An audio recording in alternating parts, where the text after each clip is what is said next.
Today I'll be calling cable. My name is Wakar Meyer and I'm your Elliott Wave analyst, reviewing what has been and predicting what is likely to be in cable price action. So I haven't made a video in a couple of days.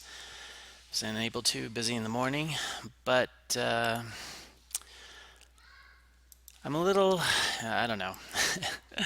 I think that what I've been saying is correct and that it's made 1, 2, 3. This is probably 4 over. This was 3 waves down, 3 waves up, and 5 waves down to complete floor, and it's a flat, expanded flat. Now, and of course this is a 18-hour chart of the British pound. 3 is shorter than 2.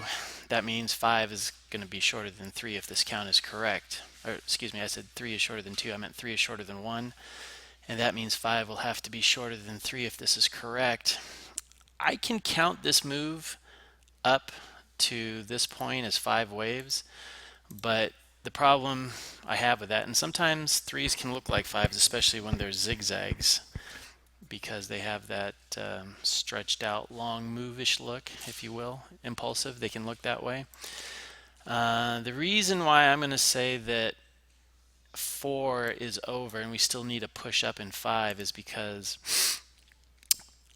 I wouldn't see any alternation between 4 and 2, so I'm kind of using that as my tiebreaker.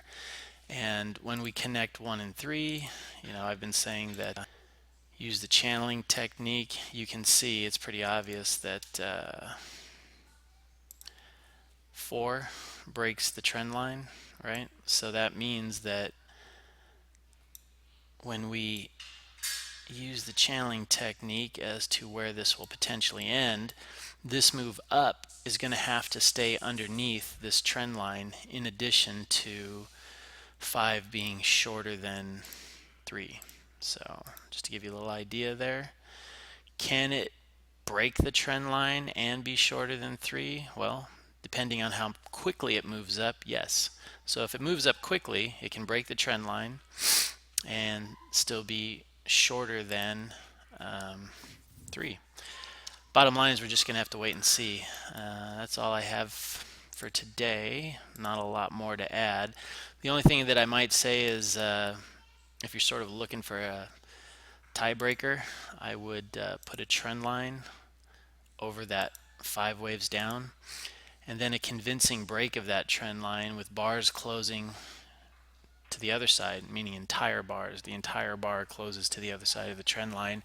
That would be a good first indicator that that count is correct. That's today's call. I hope you'll join me again for tomorrow's call.